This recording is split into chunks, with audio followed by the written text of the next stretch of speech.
عشق محمد صلی اللہ علیہ وآلہ وسلم امت مسلمہ کا خزینہ۔ جس طرح ماہ رمضان المبارک کو اللہ تعالیٰ نے قرآن مجید کی عظمت اور شان کے طفیل میں دیگر مہینوں پر انفرادیت اور امتیاز عطا فرمایا ہے، اسی طرح ماہ ربیع الاول کو بلا شبہ حضور نبی اکرم صلی اللہ علیہ وآلہ وسلم کی ولادت باسعادت اور اس مبارک گھڑی کے صدقے سے ایک انفرادی حیثیت کے ساتھ سال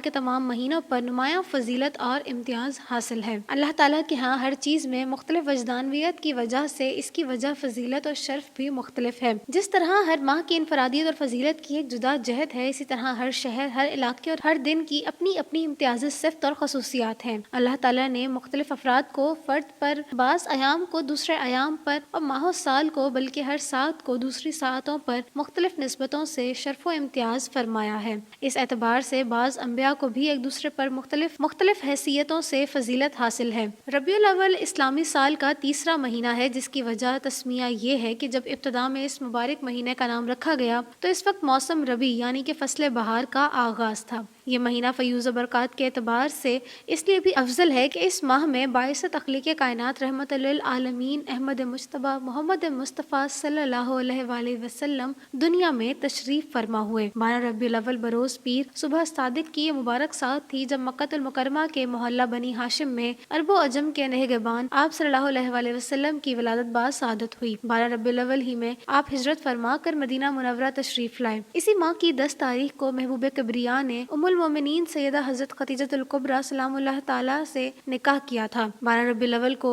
عرب عجم میں پوری دنیا کے مسلمان آپ کا یوم ولادت پاک مناتے ہیں۔ اس دن کی نسبت سے خوشی و مسرت کا اظہار کرنا، مساکین کو کھانا کھلانا اور میلاد شریف کے اجتماعات منعقد کروانا اور کثرت سے محمد و آل محمد پر صلوات پڑھنا کار ثواب ہے، جس کے اجر میں اللہ تعالیٰ تمام سال حفظ و امان کے ساتھ ہمارے دل کی مرادوں کی تکمیل فرماتا رہے گا۔ بنی نوع انسان کو دین اسلام کے ذریعے آج تک اللہ تعالیٰ کی جتنی برکات اور رحمتیں عطا ہوئی ہیں، وہ محمد صلی اللہ علیہ وآلہ وسلم کے مقدس وجود کا خلق خدا پر احسان ہے، جو اس مہینے میں اس دنیا میں تشریف لائے۔ یہ ماہ مقدس جو تمام مہینوں سے افضل ہے، اس مہینے کی عظمت نبی اکرم صلی اللہ علیہ وآلہ وسلم کے نورانی وجود کی تفیل ہے۔ بالالفاظ دیگر ہمارے لیے اس مہینے کی مثال دیگر مہینوں کی نسبت ایسے ہی ہے جس طرح دیگر انبیاء کرام کے درمیان حضرت محمد صلی اللہ علیہ وآلہ وسلم کا مقام ہے۔ آج کا دن مسلمانوں کے لیے بڑی عید ہے، اس حوالے سے جب ملک بھر میں ہفتہ عشرہ سے تقریبات کا سلسلہ جاری ہے، نبی مکرم کی شان اقدس میں کون و مقام میں آپ کی شان نزول بیان کی جا رہی ہے۔ اس حوالے سے ڈاکٹر سمیحہ راحیل قاضی کے ساتھ ایک نشست میں حضور سراپا نور شافع یوم نشور کی ولادت مبارک، معجزات آپ کے اخلاق کریمہ اور فضائل و مناقب کے بارے تاثرات کا گلدستہ عقیدت نظر قارئین ہے۔ 1450 سال سے زیادہ کا عرصہ بیت چکا ہے۔ اس عرصے میں دنیا میں بڑے بڑے انقلاب آئے، صلیب و ہلال کے معرکے ہوئے، حکومتیں بنی اور مٹ گئیں، عروج و زوال کی نئی نئی مثالیں قائم ہوئیں، کبھی خلافت کا احیاء ہوا، کبھی ملکوتیت کی بساط بچھی،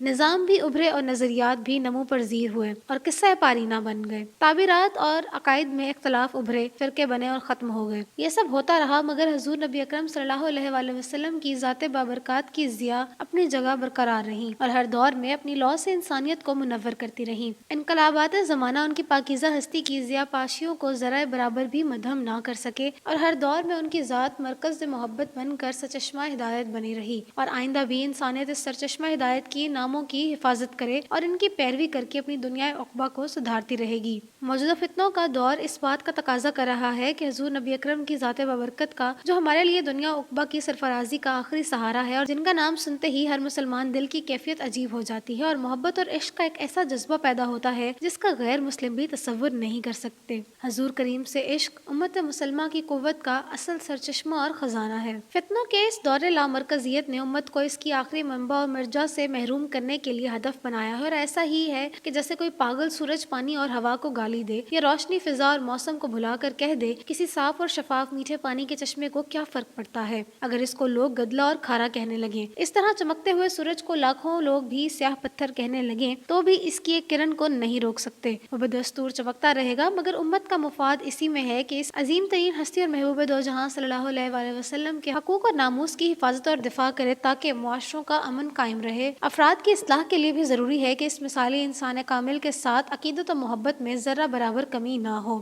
نبی کریم کی ذات مبارک ہی وہ صاحبہ ہے جس میں امت پناہ لیتی ہے، ایک نقطے پر متحد ہو جاتی ہے اور سلامتی پاتی ہے۔ اگر آج اس آخری سہارے سے امت کو محروم کرنے کی جسارت کی جاتی ہے تو ہمیں متحد ہو کر ایمان کی اس رمق کو بچانا ہے۔ دنیا میں انقلاب کی رفتار بہت تیز ہے اور روز بروز تیز تر ہوتی چلی جا رہی ہے۔ ان حالات میں معاشرے کے استحکام اور فتنہ و فساد سے بچنے کے لیے ہمیں اپنے ہاں قانون سازی کو ملک و قوم کے لیے حتی المقدر اور مستحکم اور قابل بھروسہ بنانا ہے، تاکہ کوئی شر پسند سماجی دشمن عناصر قانون کو اپنے ہاتھ میں لے کر عدل و انصاف کا جنازہ نہ نکال سکے۔ اس فتنوں کے دور میں آئیے ظلمت شب کا رونا رونے کے بجائے اپنے حصے کی شمع جلا کر یہ کہیں، ہم وہ لوگ ہیں جنہوں نے آقائے دو جہاں سے اس بات پر بیعت کی ہے کہ جب تک زندہ سلامت ہیں ہم آپ صلی اللہ علیہ وآلہ وسلم کے لائے ہوئے نظام اور آپ صلی اللہ علیہ وآلہ وسلم کے اسوہ حسنہ پر عمل کرنے کی جدوجہد کا فریضہ سر انجام دیتے رہیں گے۔